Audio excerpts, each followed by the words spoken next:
What's up, YouTube? 7 String Syndicate. If you've made it here, congratulations on the first step in your Tekken journey. I'm just making this quick little beginner guide because I have a lot of friends, a lot of players in my local scene, just a lot of new Tekken fans who've seen the Tekken 8 trailer wanting to get into Tekken. There's no better time than now. Tekken 7's in an awesome place, and I just wanted to make something sort of concise, sort of simple for beginner players to use, going forward. So I'm gonna try to keep this simple and concise. I may wander off, we'll get there. So I broke everything down into 7 little sections, 7 sections, 7 String Syndicate A, to make it a little bit simpler. So the first thing that we will look at here are our notations. So Tekken's an intimidating game, right? It's arguably one of the hardest fighting games out there, but it doesn't have to be. It doesn't have to be. That's the important part. Tekken can be played very simply, and then you just go deeper and deeper as you're comfortable with it. So notations, we'll just use a normal controller, right? DualShock here. Tekken's a 4-button fighting game. So on DualShock, you have square is going to be 1, and it corresponds to a certain limb. So left punch is 1, right punch is what we call 2, the triangle button. Your left kick is going to be 3, the X button, and your right kick is going to be 4. Looks cool, right? The circle. That's it. 4-button fighting game. It's cool in arcades. It's still cool, home on console now on PC. You can also, it's important to know, you can also double up your buttons. So you also have combinations 1 plus 2 at the same time. So see, we have a 1, a 2, and then a 1 plus 2. A lot of people on controller or even stick will map or bind these. So I have my 1 and 2 on my shoulder button. So instead of having to, as we call claw, hit 2 buttons at the same time, you just hit your little shoulder button. There you go. Then you have 3, you have 4, and you have 3 plus 4. Now every character's moves are going to be different, right? But just to give you an example. So that's the right side of your pad. The left side for your movement, Tekken is an 8-direction fighting game. So you have your up, your down, your back, your forward. I know, like Street Fighter, different fighting games have different terms.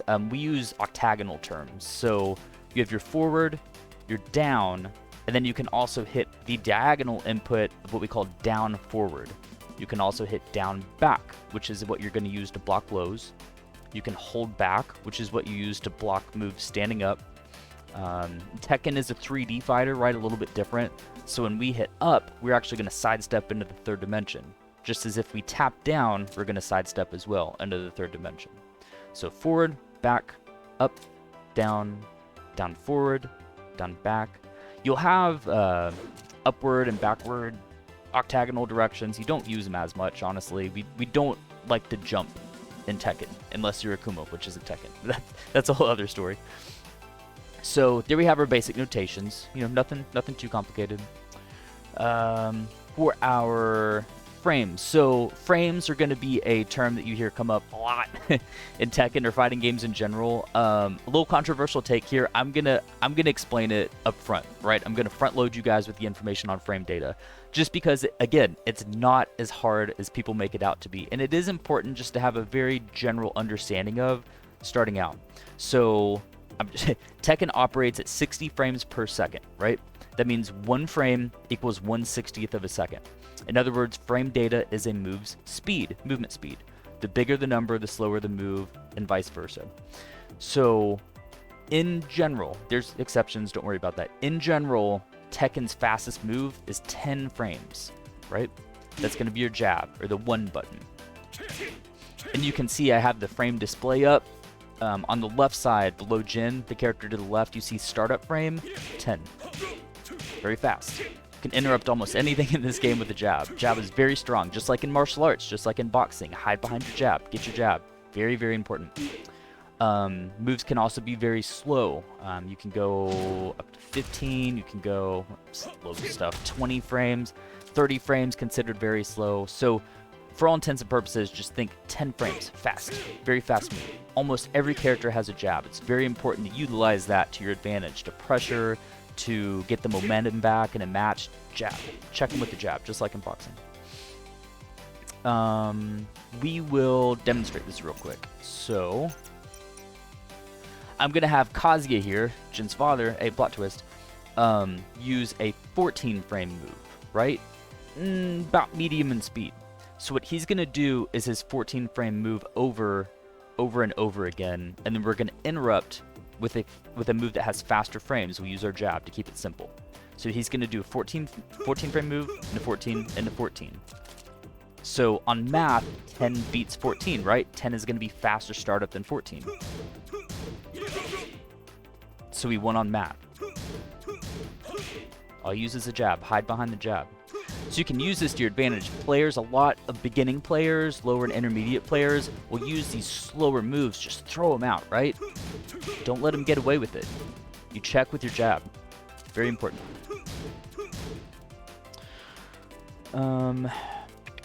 Maybe one more thing here is the counter hit property in Tekken.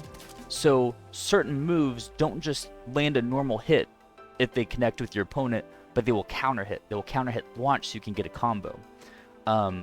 Jin has a very good counter hit, what we call a magic 4, the 4 button. So his right, I hope it's his right leg, his right leg is going to counter hit launch at 13 frames. So again, his dad here is going to be throwing out a 14 frame move over and over. 13 is less than 14. Sesame Street math, right? Easy. Tekken's easy. So we're going to counter hit him when he's trying to spam his 14 frame move. 14, 14, 13 beats 14. Right? Again, 13. Oh. One more time. 14, 14, we have our 13 that beats 14. So that's all we're going to get into with frames. We're going to get a little bit more into punishment next, but frames can go very deep. Just take it at surface level. 10 frames is very fast. 13 frames is pretty fast. There's a lot of fast counter hitting moves. 20 frames is slow. 30 frames is very slow. So just be mindful of your move choice in Tekken, right? Case in point. All right, moving on. So to sort of summarize the frame data, the move speed portion of this is risk. In my opinion, Tekken's a game of risk. It's where you place your risk, how much risk you're willing to insert into your game plan. Some people play very what we call safe. They don't use a lot of risk, so you can't get punished. I'll show you punishment in a second. Some people play very risky, high risk, high reward. It's fun and it can pay off, but you gotta watch out. So, the concept of risk. Let's illustrate here.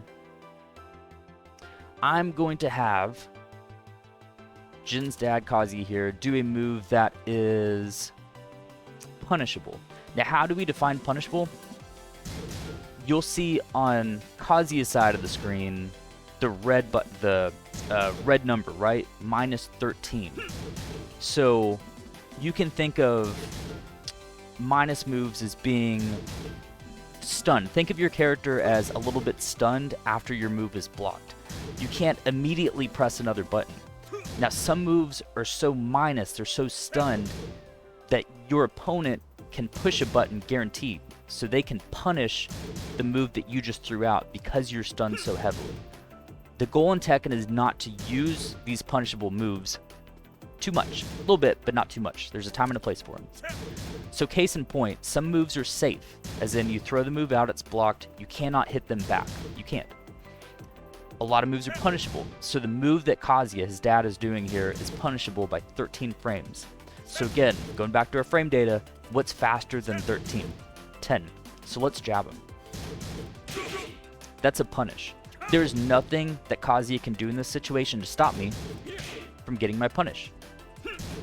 I can jab him every time. So theoretically, you can win a match of Tekken just by punishing. Look at his health bar. You do this, what, maybe 10 times? And he's dead. So you'd apply this to your own game plan. You don't want to throw out punishable moves in Tekken like they're candy, right? We'll get more into this next in like conditioning and move heights, but you want to be very careful where you insert your risk.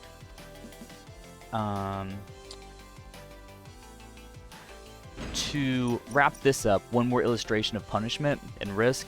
So the move that Kazuya was just doing is minus 13 frames. So we can 10 frame jab it back, right? So what if the move is more punishable? What if the move is, for instance, minus 15 frames? So 15 is a very magic number in Tekken. If generally speaking, if a move is minus 15 frames, it is what we call launch punishable, meaning it is so risky that you can get launched in the air and, as people say, juggled. You can get comboed just for having that move blocked. So we're going to have Kazuya do a move that is minus 15 that is launch punishable on block.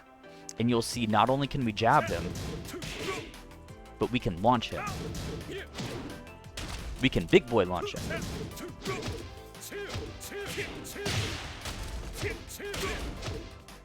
And that's not even a very great combo because I'm not a Jin player. But case in point, if your opponent does something launch punishable at high level twice, some characters maybe once, 1, 2, 3 times, they're dead.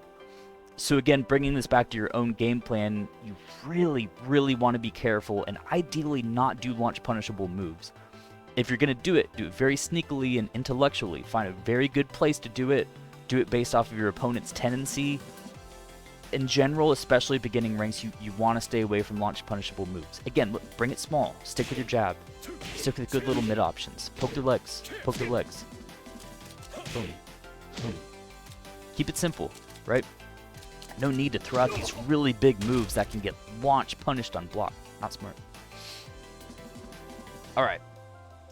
So the next thing we will look at is what I call move height. So in my opinion, this is one of the biggest concepts, and there's a reason, if any of you guys have watched pro play in Tekken, that you will see the pros only use small mids and small lows.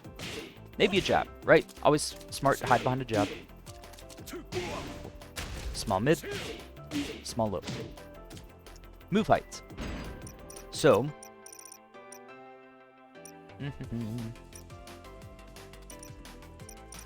let's do this. There are 3 height levels of attacks in Tekken. There's a high, jabs are highs. There's a mid. Most characters have, going back to our notations, a down forward, an octagonal, and a 1 button. A down forward square, if you will, on PlayStation. It's a little gut check, a little uppercut. That hits mid. So we have a high, we have a mid, and we have a low. There's only 3 move heights. High, mid, low. A big part of Tekken is mixing up your move heights, right? Highs can be ducked, and you can get punished for that. More on that later. Highs can be ducked. Mids can just be blocked by holding back, by standing up. You can also block highs by holding back and standing up. What you cannot do is block lows by standing up. You can get really messed up by lows for just holding back. So, how do you block lows, right? You block lows by holding down back, or in some cases, just down. If you hold down back to low block, you will block lows. What you cannot do by holding down back and low blocking is block mids, whether it be a small mid or a big mid. Very big mid. You cannot block mids by blocking low.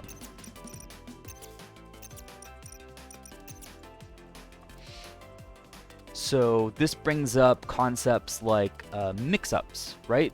If someone's doing a low 1, 2, 3 times in a row, what's your opponent likely going to do? They're going to low block. What if you wanted them to low block by conditioning them with the excessive lows beforehand? Now that they're low blocking, what does that open up? It opens up mids. And again, here we go, inserting our risk, right? Inserting our risk in a smart way.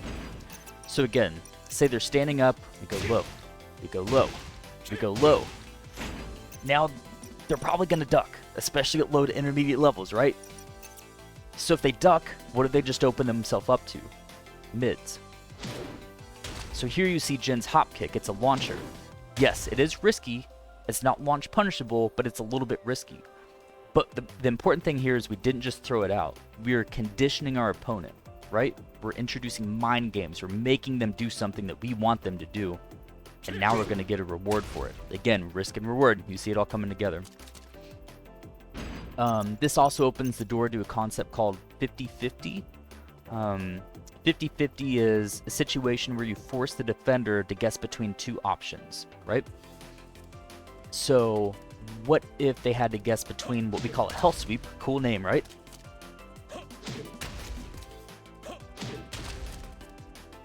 Health sweep, health sweep, health sweep. It's annoying, and you can get a full combo off this, take half a health bar. So if you get health swept multiple times in a row, you're probably gonna duck, right? Now the thing with Jin and some characters in Tekken is they have safe mid launchers. You don't want to eat a lot of those, right? So, yeah, excuse me, burp. So this concept is 50-50. This forces my defender, my opponent, to say, man, I don't know now if I want to duck or if I want to stand. You're forcing them to make a 50-50 guess, right or wrong. And it doesn't have to be as big as a launcher or a low launch or a hell sweep. Again, just take it back small. Low. Low. Now they're going to duck. Mid. Mid. Welcome to Tekken. This is really the heart of Tekken, right? You don't need the big, huge combos that go side of the stage, wall to wall. Just little pokes. Little pokes. And then punish when they do something punishable. That's Tekken. Last thing on move heights.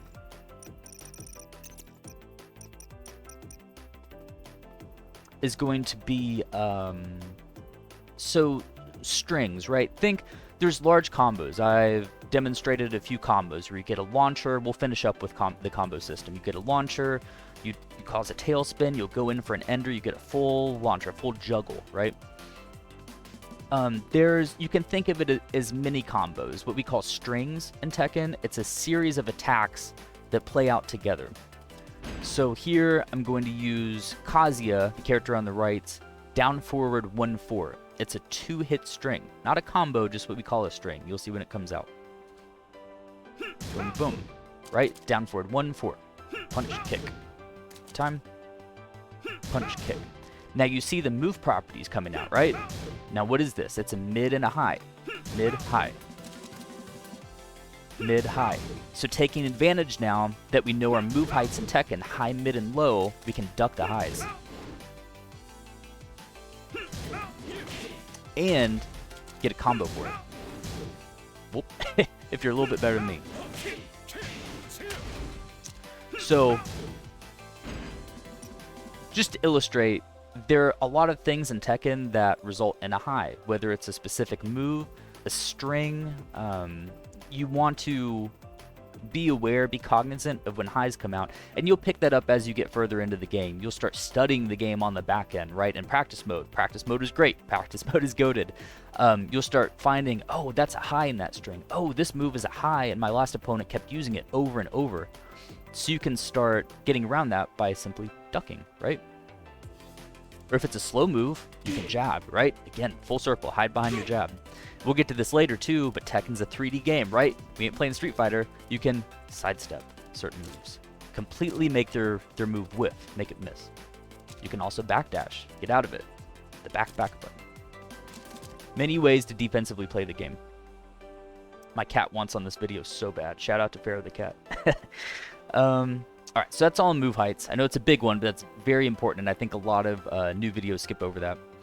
So the next thing, we're just talking about this, will be sidestepping. So we'll keep this pretty simple. Let's go back to our first little illustration here. So we're going to have Kazuya, the character on the right, do this 14-frame kick over and over and over. So starting out, you may think, man, this is a lot of pressure. I don't know if I should mash my buttons out of this. I don't know if I should try to backdash like 7-String said, which works a lot of the time. A lot of moves in Tekken are what we call linear. They just go one way, left and right. So what if we just sidestepped? Oh, the whole move missed. And now I get a combo. And it doesn't have to be a combo. Just do a sidestep jab.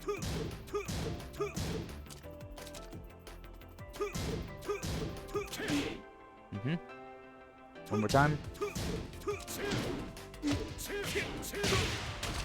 Oh, as I drop the combo.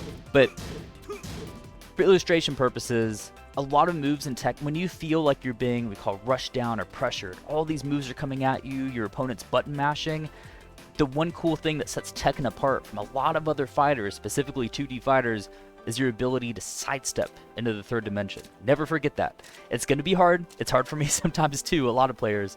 But always remember, not only can you duck, not only can you push your fast buttons like a jab, not only can you backdash, you can learn to backdash cancel, right? As you get more advanced, really get out of the pressure. You can also simply tap up, tap down, sidestep, just completely get out of the way. Now you want to be careful because there are moves in Tekken that will track, that will home as you're sidestepping.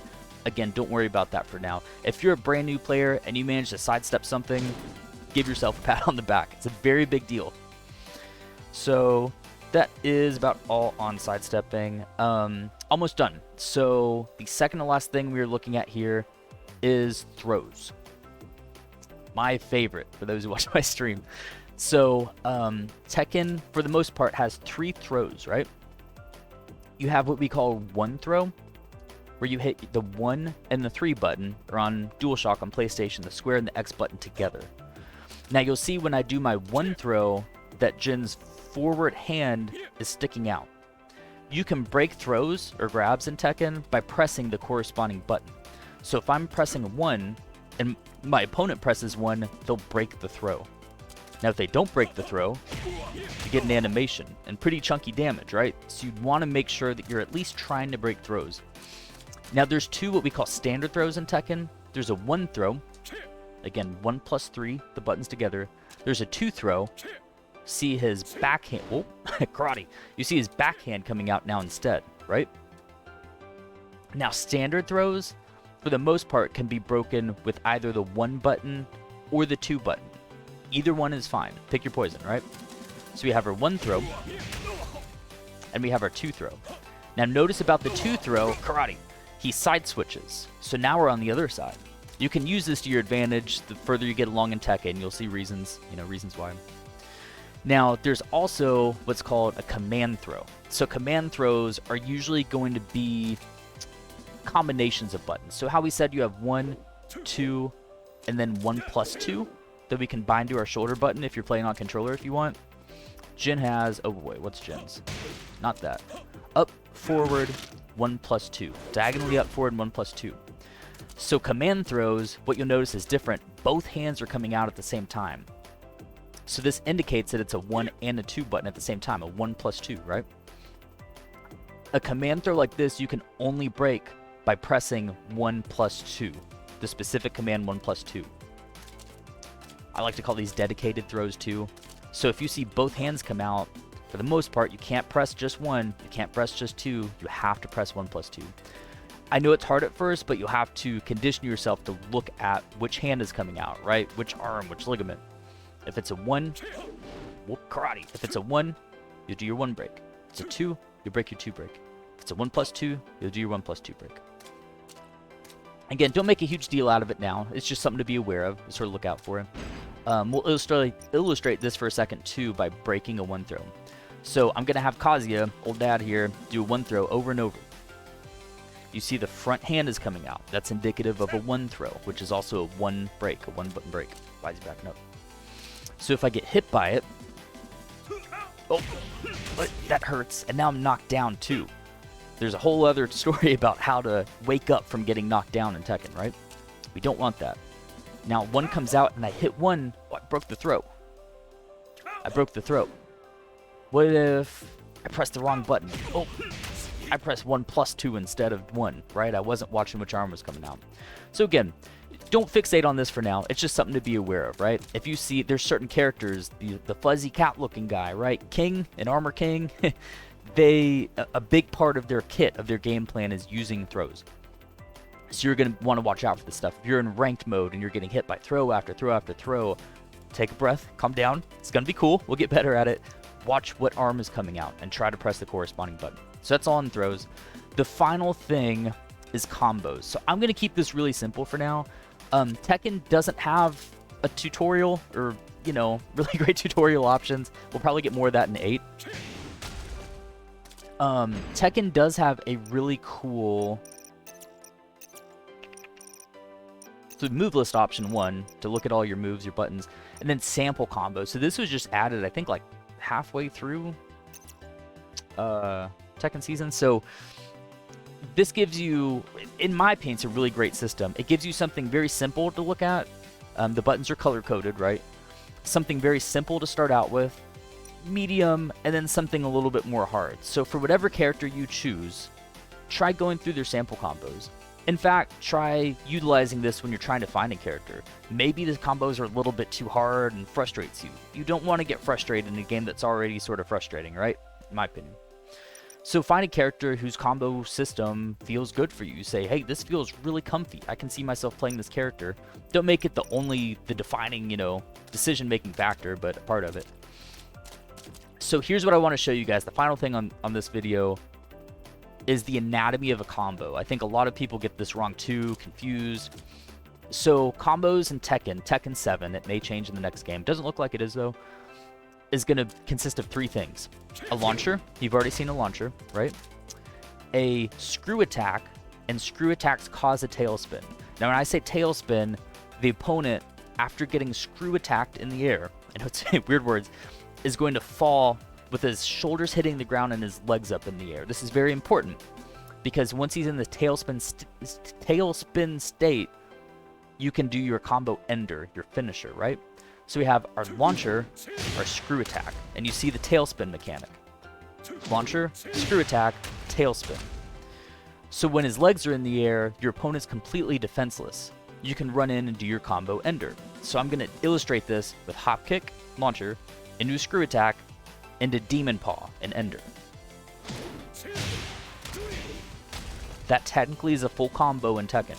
Now you can get much more advanced with this, but even the most advanced combos in Tekken still boil down to these 3 things. Your launch, your tailspin, and your ender. You can do little stuff to fill in the blanks. Tailspin, ender. You notice you get a little bit more damage. So just keep this in mind. And Tekken's great. You can get creative. You can sort of make your own combos that certainly aren't in the game. Maybe that other players haven't even come up with yet, right? So get creative with it. Anyway, that's it. So in my opinion, this is enough to get anybody started in the game of Tekken 7, get you well into the ranks, and if you find yourself liking the game after that, there's a lot more advanced content you can look into. But just adhere to these few little basic rules. Find a character that you think is cool. Get hyped for Tekken 8. Watch the anime that dropped on Netflix. And listen to plenty heavy metal. I appreciate you guys checking this out, though. And I hope you found it informative. And have a good day. Bye.